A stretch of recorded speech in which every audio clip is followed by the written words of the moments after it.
नस नस मेरी खोले, हाय कुछ करिए, कुछ करिए, बस बस बड़ा बोले, अब कुछ करिए। ओ कोई तो चल सिद्ध फड़िए, तू पे तरिए या मरिए, हाय कोई तो चल सिद्ध फड़िए, तू पे तरिए या। Hello student, how are you all? I hope all is well. Today we are discussing about fundamental skill of handball. जैसा कि हमने previous classes में handball की जो fundamental skills होती हैं वो practically करी थी, but आज हम क्या है theoretically पढ़ेंगे, ठीक है? जैसे मैं बात करूँ fundamental skill of handball या kind of passes. सबसे पहले मैं बात करता हूँ kind of passes. मीन्स कौन कौन से पासेस यूज होते हैं हैंडबॉल में उनकी बात कर रहे हैं, ठीक है? वन बाय वन हम बताएंगे, ठीक है? एक्सप्लेन करेंगे वन बाय वन। सबसे पहले मैं बात करता हूँ चेस्ट पास की। सबसे पहले बात करेंगे हम चेस्ट पास की। चेस्ट पास हमने प्रैक्टिकली करके देखा था, ठीक है? जो हमने ग्राउंड में एक्टिविटी की थी उसमें चेस्ट पास प्रैक्टिकली हमने किया था। तो चेस्ट पास कैसे करते हैं हम? जो हमारी हैंडबॉल होती है उस बॉल को जो थ्रो करते हैं, मीन्स लाइक के कोई भी, अगर सपोज करो मेरे पास चौक होल्डर है, हम इसे बोल समझते हैं, यहाँ से थ्रो करना है, ठीक है? चेस्ट के साइड से या चेस्ट की हाइट से वो थ्रो करना है बॉल को हमें, उसे हम क्या बोलते हैं? चेस्ट पास बोलते हैं। सेकंड वन ओवरहेड पास, सेकंड वन ओवरहेड पास,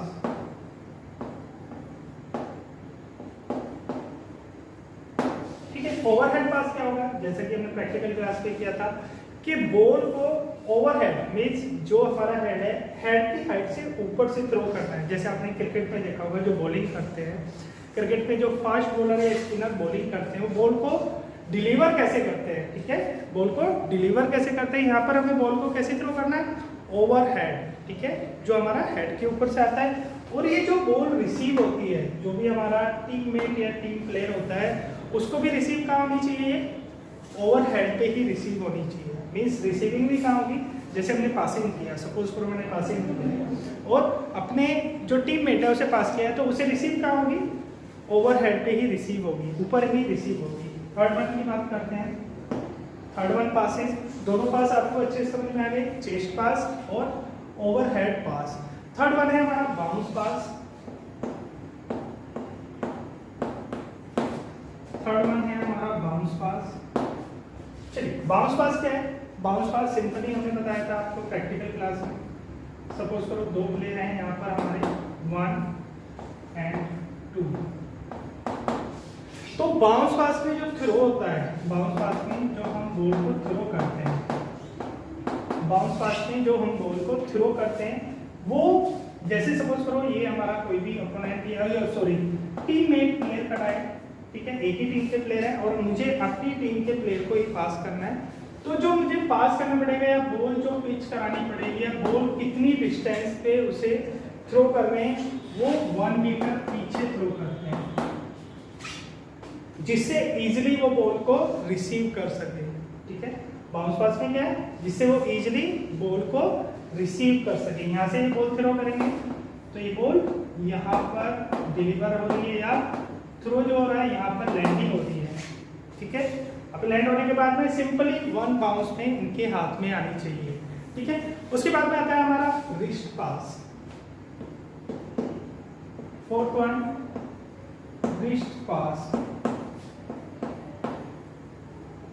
रिस्ट पास को हम साइड आर्म पास भी कह सकते हैं, रिस्ट पास को हम साइड आर्म पास भी कह सकते हैं। जो आपने देखा होगा जैसे हम साइड पर रनिंग कर रहे हैं, जैसे मैं रनिंग कर रहा हूँ, मेरे साइड में कोई मेरा टीममेट रनिंग कर रहा है, तो मैं क्या करूँगा? यहाँ से साइड पास करूँगा, ठीक है? साइड पास मीन्स यहाँ पर क्या है? रिस्ट का यूज करूँगा मैं। यहाँ पर क्या कर रहा हूँ? मैं रिस्ट का यूज कर रहा हूँ और रिस्ट से पास कर रहा हूँ, तो इसे हम साइड आर्म पास भी कह सकते हैं। अच्छे से समझने की कोशिश करेंगे।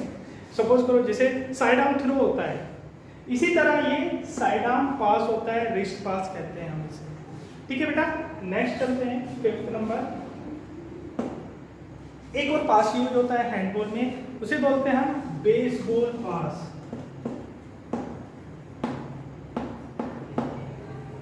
बेसबॉल पास, ब्रैकेट में हम लिख सकते हैं ओवर आर्म पास, बेसबॉल पास को हम ओवर आर्म पास भी कह सकते हैं। सिंपली समझ में आ रहा है। ओवर आर्म मीन्स क्या होता है, आर्म से ऊपर से फेंकना है। ओवर आर्म मीन्स आर्म के ऊपर से थ्रो करना है। ये भी इसे जैसे आपने बेसबॉल में देखा होगा सिंपली हम, या आपके पेनल्टी शूट में ये पास ज्यादा यूज होता है।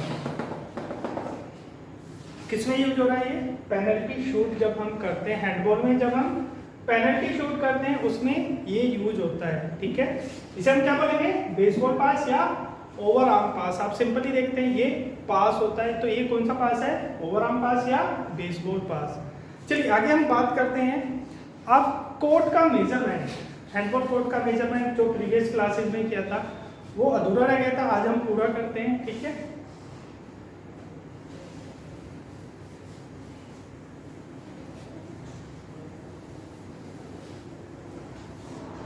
सबसे पहले जो हमारी लेंथ होती है कोर्ट की वो कितनी होती है, लेंथ ऑफ कोर्ट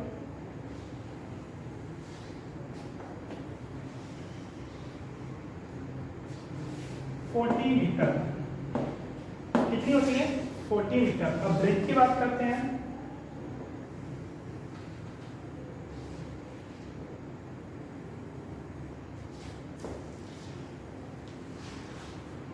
ब्रेथ होती है हमारी 20 मीटर।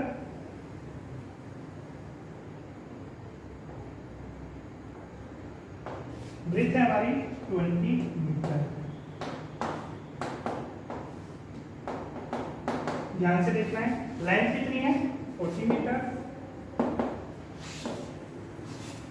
एंड ब्रेथ कितनी है हमारी 20 मीटर।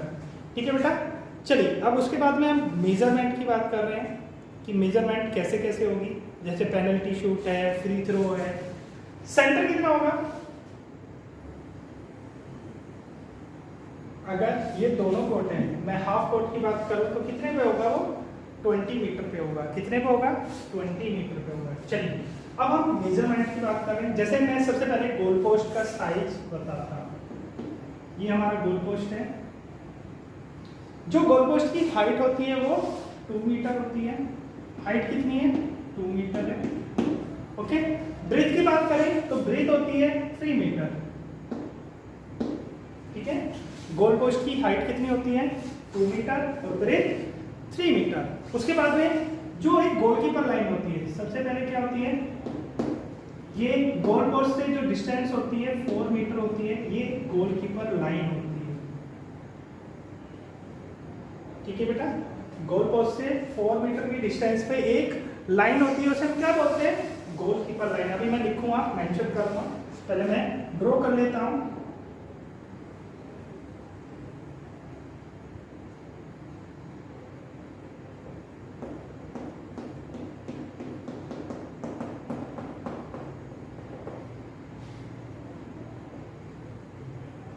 अब 1 बाय 1 मैं लिखता हुआ जा रहा हूं। ठीक है, 4 मीटर क्या है, यहां लिख देते हैं हम गोलकीपर लाइन।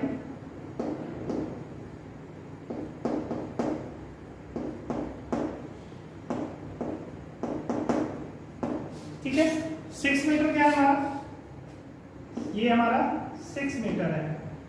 6 मीटर क्या है, 6 मीटर को क्या बोलते हैं हम, गोल एरिया लाइन। 6 मीटर क्या है, गोल एरिया लाइन। नेक्स्ट है हमारा 9 मीटर, यहां से मेजर कर लेते हैं 9 मीटर। ये हमारा 9 मीटर है। 9 मीटर को क्या बोलते हैं, फ्री थ्रो लाइन। 9 मीटर क्या है हमारा, फ्री थ्रो लाइन। ओके बेटा, अब हमारे पास लाइन कौन सी बची है, ये जहां से हम पेनल्टी स्पॉट लेते हैं, पेनल्टी थ्रो होता है, वो कौन सी लाइन है हमारी, कितनी डिस्टेंस है, 7 मीटर। कितनी डिस्टेंस है बेटा, 7 मीटर। ये क्या है हमारी पेनल्टी स्पॉट है।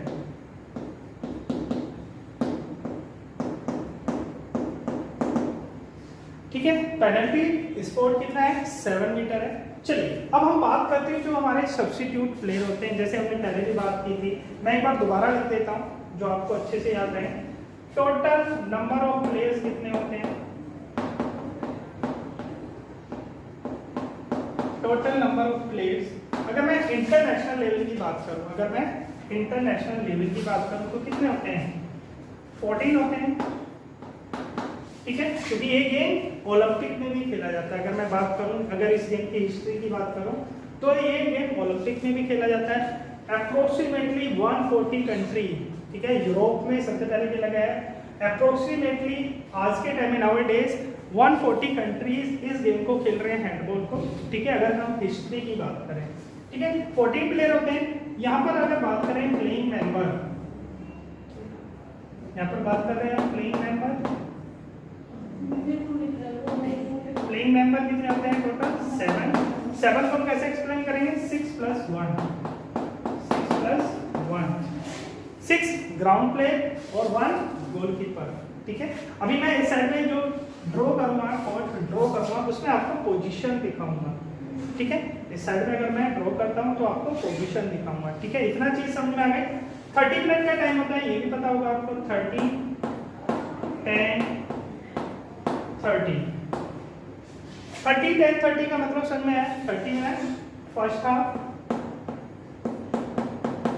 10 मिनट ब्रेक और next 30 minute second half. Handball game किसका है? अगर आपसे कोई क्वेश्चन पुट आउट करता है कि हैंडबॉल गेम पॉइंट का है या टाइम का है, जैसे आपने और भी गेम देखे होंगे, अगर मैं वॉलीबॉल की बात करूं तो वॉलीबॉल गेम किसका है? पॉइंट का गेम है, सेट होते हैं उसमें, ठीक है। 25 पॉइंट का 1 सेट, ठीक है। जैसे आपने सुना होगा वॉलीबॉल में 25 के अगर 3 मैचेस हैं, अगर 3 सेट है, सॉरी, उसमें टोटल सेट 3 है, तो पहला सेट 25 पॉइंट, दूसरा सेट 25 पॉइंट और थर्ड सेट 15 पॉइंट का होता है। बट हैंडबॉल में क्या है? हैंडबॉल में टाइम दिया हुआ है, हैंडबॉल में टाइम दिया हुआ है। यहाँ पर देखिए एक चीज और है, जो 30 मिनट का हाफ है उसमें एक टाइम आउट मिलता है एक टीम को, 1 टाइम आउट मिलता है 1 टीम को, ठीक है। टाइम आउट की ड्यूरेशन क्या है? 2 मिनट। टाइम आउट की ड्यूरेशन है 2 मिनट, ठीक है। एक टीम एक हाफ में एक टाइम आउट ले सकती है, वो भी कितने मिनट का है? 2 मिनट का है, ठीक है। टाइम आउट कौन लेता है? आपको पता है, कोच ही ले सकता है टाइम आउट, कोई कैप्टन नहीं ले सकता। चलिए अब आगे बात करते हैं। जो हमारे सब्स्टिट्यूट प्लेयर होते हैं, वो कहाँ, उनकी सिटिंग पोजीशन कहाँ होती है,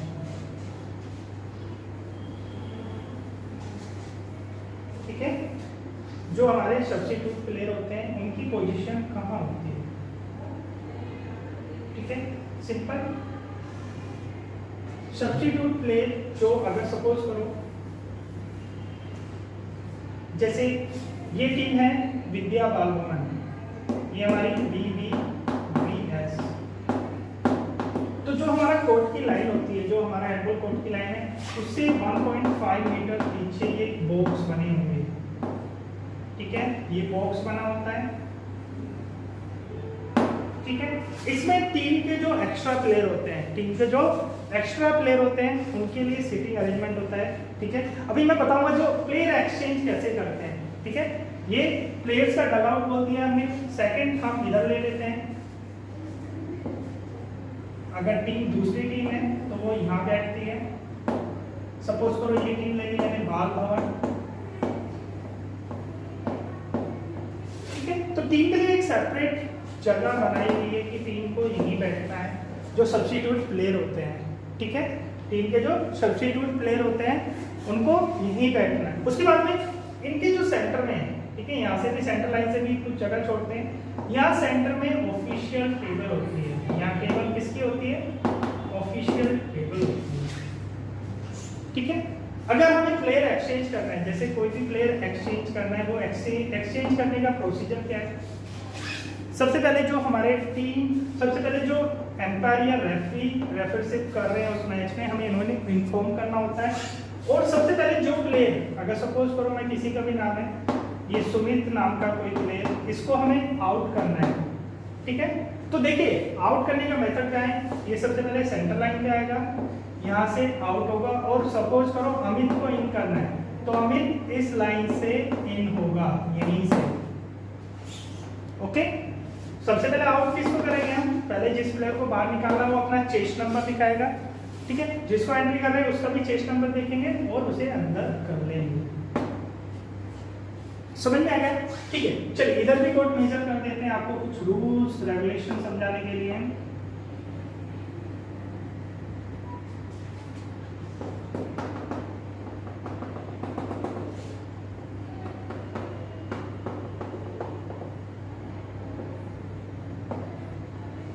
ठीक है, यहाँ मैं मेजरमेंट नहीं लिख रहा हूँ, सीधा लिख रहा हूँ। जैसे ये गोलकीपर लाइन है, ये थ्रो लाइन है जहाँ से हम थ्रो करते हैं, ये हमारा पेनल्टी है और ये फ्री थ्रो लाइन है।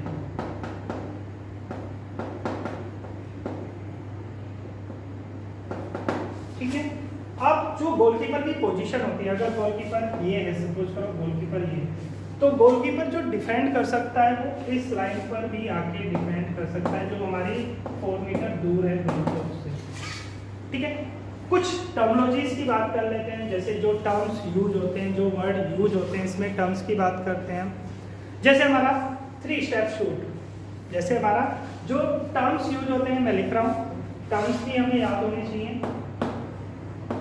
टर्म्स कौन कौन से यूज होते हैं? 3 स्टेप शूट,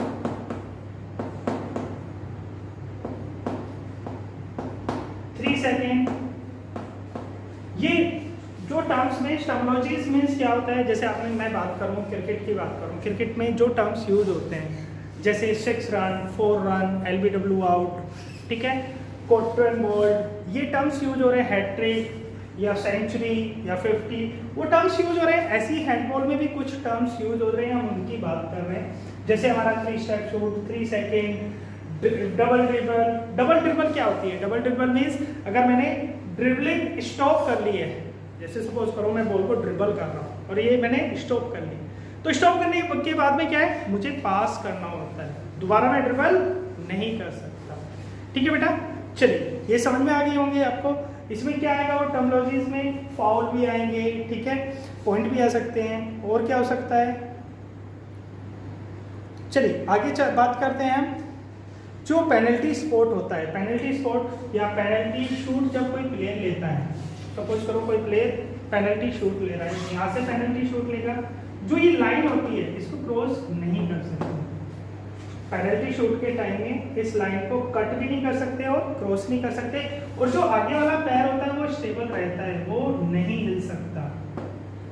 ठीक है, जो पैर रखा है यहाँ पर, जैसे अगर सपोज करो कोई राइट है तो उसका लेफ्ट फिट होगा, स्ट्रॉन्ग फिट होगा, तो वो मूव नहीं करना चाहिए, एक स्टेबल पोजीशन में, पिवट पोजीशन में ही रहना चाहिए।